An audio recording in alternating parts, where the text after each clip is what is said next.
ভারতের অপারেশন সিন্দুর অভিযানের পাল্টা জবাব দিতে এবার অপারেশন বুনিয়ান উল মারসুস শুরু করেছে পাকিস্তান। এই অভিযানের আওতায় এরই মধ্যে ৯ মে রাতে ভারতের ১১টি সামরিক স্থাপনায় হামলা চালিয়েছে পাকিস্তানের প্রতিরক্ষা বাহিনী। এই স্থাপনাগুলোর মধ্যে পাঠানকোট বিমান ঘাঁটি, উধামপুর বিমান ঘাঁটি, গুজরাট বিমান ঘাঁটি, রাজস্থান বিমান ঘাঁটি এবং ভারতের সুপারসনিক ক্রুজ ক্ষেপণাস্ত্র ব্রাহ্মসের একটি মজুত স্থান উল্লেখযোগ্য। পাকিস্তান সেনাবাহিনীর একজন জ্যেষ্ঠ কর্মকর্তা জিও নিউজকে এই তথ্য নিশ্চিত করেছেন। পাল্টা এই হামলায় ফাতাহ ১ ক্ষেপণাস্ত্র ব্যবহার করেছে পাকিস্তান সেনাবাহিনী। দেশটির নিজস্ব প্রযুক্তিতে তৈরি এই ক্ষেপণাস্ত্রের রেঞ্জ ১২০ কিলোমিটার। দেশ জুড়ে তোলপাড় ওয়ালটন ফ্রিজ কিনে আপনিও হয়ে যেতে পারেন মিলেনিয়ার। পাকিস্তানের সামরিক বাহিনীর ওই কর্মকর্তা আরও জানিয়েছেন, ৯ মে রাতের হামলায় ভারতের জম্মু কাশ্মীরের বারমুলা জেলার উরি শহরে ভারতীয় সেনাবাহিনীর একটি ব্রিগেডের হেডকোয়ার্টার এবং সরবরাহ ডিপো, নাগরোটা শহরের ভারতীয় সেনাবাহিনীর একটি আর্টিলারি ব্যাটারি ধ্বংস হয়েছে।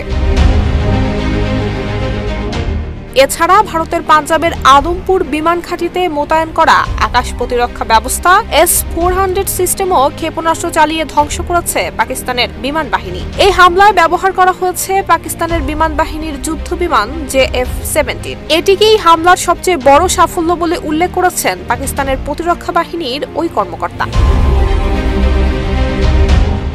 গত ২২ এপ্রিল ভারতের জম্মু কাশ্মীর রাজ্যের অন্তনাগ জেলার পেহেলগামের বৈশরণ উপত্যকায় হামলা চালিয়ে ২৬ জন পর্যটককে স্বয়ংক্রিয় রাইফেল দিয়ে হত্যা করে একদল সন্ত্রাসী। নিহত ওই পর্যটকদের সবাই পুরুষ এবং অধিকাংশই হিন্দু ধর্মাবলম্বী। এই ঘটনায় সিন্ধু নদের পানি বন্টন চুক্তি এবং পাকিস্তানি নাগরিকদের ভিসা বাতিল সহ পাকিস্তানের বিরুদ্ধে কয়েকটি কূটনৈতিক পদক্ষেপ নেয় ভারত। জবাবে ভারতের জন্য আকাশসীমা বন্ধ, ভিসা বাতিল সহ কয়েকটি পাল্টা পদক্ষেপ থাকে পাকিস্তানের পক্ষ থেকেও।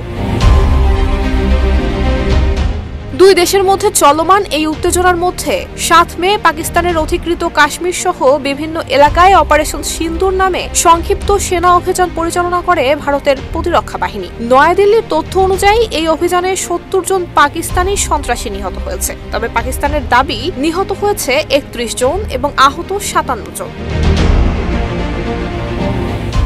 ভারতীয় প্রতিরক্ষা বাহিনীর অপারেশন সিন্দুরের ৩ দিনের মধ্যেই অপারেশন বুনিয়ান উল মারসুস শুরু করেছে পাকিস্তান। আরবি শব্দ বুনিয়ানি উল মারসুস, যার বাংলা অর্থ সীসার প্রাচীর। নুসরাত জাহান মেহেক, ঢাকা পোস্ট।